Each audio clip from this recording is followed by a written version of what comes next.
రాజులకు రాజు ప్రభులో ప్రభు అయిన యేసుక్రీస్తు నామంన మీకు శుభములు. ఈరోజు దేవుడు మనకు అనుగ్రహించిన వాక్య ధ్యానము ప్రవక్త అయిన యెషయా రాసిన గ్రంథము 47వ అధ్యాయము 19వ వచనము. నీ సంతానం ఇసుక వలె విస్తారమగును, నీ గర్భఫలము దాని రేణువుల వలె విస్తరించును. వారి నామము నా సన్నిధి నుండి కొట్టివేయబడదు, మరువబడదు. ప్రియులారా, ఈ వాగ్దానాన్ని గనక మనం పరిశీలించినప్పుడు దేవుడు మన సంతానమును గూర్చి ఇస్తున్నటువంటి వాగ్దానం. ఈ బైబిల్ గ్రంథంలో మనం చూసినట్లయితే ప్రతి విషయానికి, ప్రతి సందర్భానికి తగినట్లుగా దేవుడు మనకు వాగ్దానములను పొందుపరిచి ఉంచాడు. వాటిని మనము స్వతంత్రించుకోవాలి. ఆ వాగ్దానం యొక్క ఫలములను మనము పొందుకోవటానికి సిద్ధముగా ఉండాలి. దానిలో ఉన్న ఆంతర్యాన్ని అర్థం చేసుకుని దాని ప్రకారం నడుచుకుంటే ఆ వాగ్దానం మన జీవితంలో నిశ్చయంగా నెరవేరి తీరుతుంది. దేవుడు మరి సంతానం గురించి ఇచ్చినటువంటి వాగ్దానంలో ఎలాగ చెప్తున్నాడు? ఇసుక వలె విస్తారమగును అని చెప్తున్నాడు. నీ గర్భఫలము దాని రేణువుల వలె విస్తరించును అని చెప్తున్నాడు. మరి ఇది దేవుడికి అసాధ్యమైందంటే కానే కాదు. దేవునికి సమస్తము సాధ్యము. అబ్రహాముతో ఈ నిబంధన చేశాడు.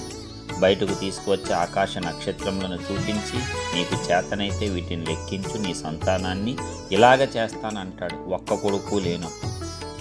ఒక్కొక్కసారి దేవుడి యొక్క మాటలు అలాగే ఉంటాయి. ఒక్కటి మన దగ్గర ఉండదు, కానీ అనేకం ఇస్తానని చెప్తాడు. అలాంటివి మనం నమ్మాలి. నమ్మినప్పుడు నిజముగానే అవి నీ జీవితంలో జరుగుట నీ కండ్లారా నీవు చూస్తావు. అదేవిధంగా ఇక్కడేమో ఇసుక వలె విస్తారము. ఇంకొకసారి అబ్రహామును బయటకు తీసుకువచ్చి నేల మీద ఉన్న ఇసుక రేణువును లెక్కించమంటాడు. నీ సాధ్యమవుతుందా? నీ సంతానం ఎలాగ చేస్తానని. మరి ఇదేమన్నా దేవునికి అసాధ్యమైన గొప్ప పని, చిన్న పని అంటే. అయితే ఇక్కడ ఇంకొక గొప్ప విషయాన్ని దేవుడు ఇచ్చి వాగ్దానాన్ని స్థిరపరుస్తున్నాడు. ఏంటంటే, వారి నామము నా సన్నిధి నుండి కొట్టివేయబడదు, మరువబడదు. హల్లెలూయా. ఇది చాలా ప్రాముఖ్యమైనటువంటి విషయం. సంతానము అనేక మందిని కలిగి ఉండుట కాదు, అందులో ఎంతమందిని దేవుడి వైపు నీవు నడిపిస్తున్నావు. ఇక్కడైతే దేవుడు చెప్తున్నాడు కదా, అందరి గురించి. అందులో ఒక్కడైనా ఆయన సన్నిధానం నుంచి కొట్టివేయబడతాడు అని ఉందా? లేదు. వారి నామము నా సన్నిధి నుండి కొట్టివేయబడదు, మరువబడదు అంటున్నాడు. అంటే ఎంత గొప్ప వాగ్దానాలు దేవుడు మనకు అనుగ్రహిస్తున్నాడో కదా. మన సంతానమును విస్తరించటము ఒక విధమైతే, దానికంటే ప్రాముఖ్యమైనటువంటిది వారి నామం. అంటే మన సంతానం యొక్క నామము దేవుని సన్నిధి నుండి కొట్టివేయబడకుండా, మరవబడకుండా ఉండేటువంటి వాగ్దానాన్ని కూడా దేవుడు మన పక్షంన చేస్తున్నాడు. దీనిని మనం ఉపయోగించుకోవాలి. ఈ వాగ్దానాలు మనము స్వతంత్రించుకోవాలి. కేవలం మనతో అయిపోతే కాదు కదా, మన తరాలు కూడా దేవుని సన్నిధానంలో ఉండాలి.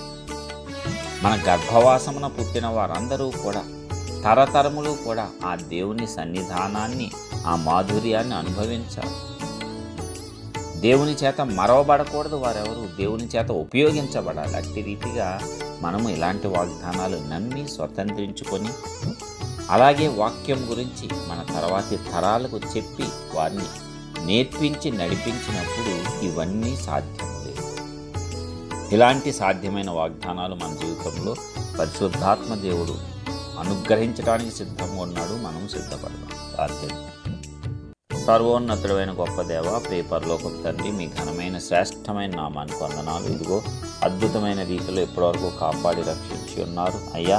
మరి సంతానం గురించి మీరు ఇచ్చిన గొప్ప వాగ్దానం బట్టి వందనాలు. ఇసుక వలె, దాని రేణువుల వలె సంతానమును, గర్భఫలమును హెచ్చించి విస్తరింపజేస్తానన్నావు. దానికంటే ప్రాముఖ్యంగా ఎంతమంది సంతానం ఇచ్చిన వారందరూ కూడా నీ నామంలో ఎల్లప్పుడూ కూడా ఆనందించేటట్లు, నీ సన్నిధానం నుంచి కొట్టివేయబడకుండా, మరువబడకుండా ఆ శాశ్వతమైనటువంటి ఆశీర్వాదాన్ని ఇచ్చి వాగ్దానం స్థిరపరుస్తున్నందుకు నీకే వందనాలు. ఇదిగో ఈ వాక్యం విని విశ్వసించి దానిని నమ్మిన ప్రతి ఒక్కరి యొక్క జీవితంలో ఈ వాగ్దానం సంపూర్ణంగా నెరవేరి వారి సంతానం ఆశీర్వదింపబడేటట్టు కృప చూపి విస్తరించండి.